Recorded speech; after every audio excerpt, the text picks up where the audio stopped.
Hello, I'm Medhi Walerski, and I'm the artistic director of Ballet BC. And I'm looking forward to bringing back the company to the Soraya on November 23rd. So for this performance, we're bringing two works of mine. The first one is Chamber, which is a work that I previously created for the Netherlands Dance Theatre back in 2013.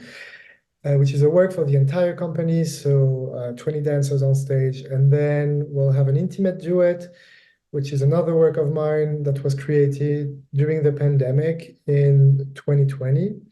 And finally, we'll bring a new work, which we haven't even premiered yet with Ballet BC. We'll premiere it at the beginning of November when we come back, because we're on tour right now. Yeah, I think what's beautiful about the relationship with the Soraya is that it feels very familiar. It feels very supportive, and that's rare nowadays in the dance world. It's difficult to find theaters that are willing to commit and to support a company in the long run. Sometimes it can be a one-off, and then you have to go somewhere else.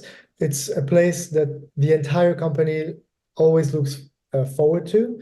We have a couple of dancers that used to study at USC, so always a highlight for them to go back to California and to Los Angeles. And yeah, there's a sense of comfort. There's also something interesting, which is the relationship with the audience, having people that have been coming for the past few years and knowing what the company has performed a couple of years ago, and then seeing what we're presenting now. So it feels as if we are all together being a part of this growth of the company and of this art form that we all care about. Yeah, so Chamber is actually a commission that was related to the 100-year celebration of the Rite of Spring from Stravinsky. A new musical score created by a British composer named Joby Talbot.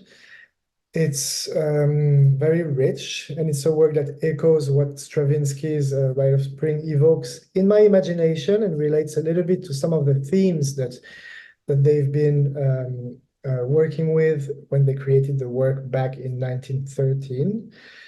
It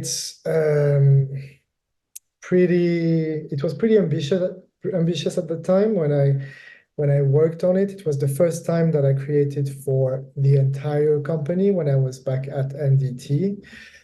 What I would say is that it's primal, it's ritualistic, it's very intense in terms of the relationship with the music, because Joby and I, the composer, and I, we've been listening to the Rise of Spring quite a lot, and we both felt, of course, that it was complex, irregular rhythms, and very bold approach and to the use of music, and that's what we wanted to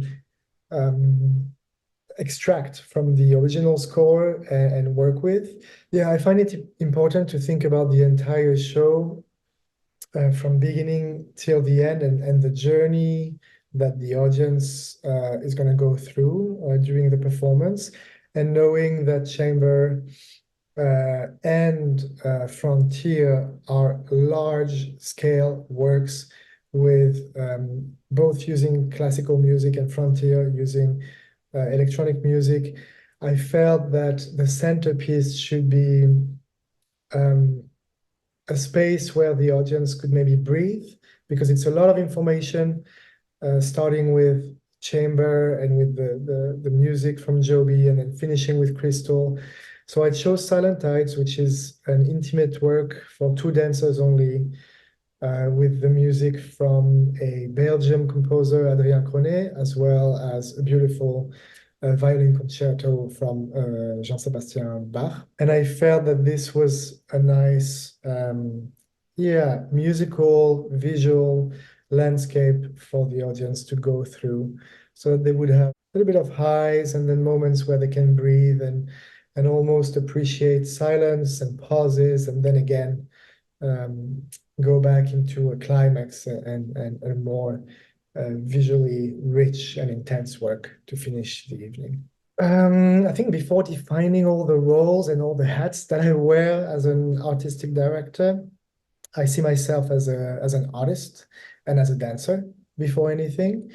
And now being a leader and having these responsibilities, I take on many different hats and I shift between being in the office to work on programming and then work with the other departments um, on touring, on development, marketing, which is something that I very much enjoy. I also rehearse the work, so I spend most of my time in the studio with the dancers. I teach sometimes company class, which is something that I very much enjoy because I manage to first stay close to my own practice and to my previous career, which was to be a dancer, but also to be close to them. And I also choreograph. So this is a period of time where I try to maybe let go of some of the tasks that I'm usually working on during the season to really focus on letting my creative spirit take over. It's going to be a rich um, and very interesting evening because we have never put the three works together, but I think it's going to be pretty interesting and I hope a lovely journey for the audience.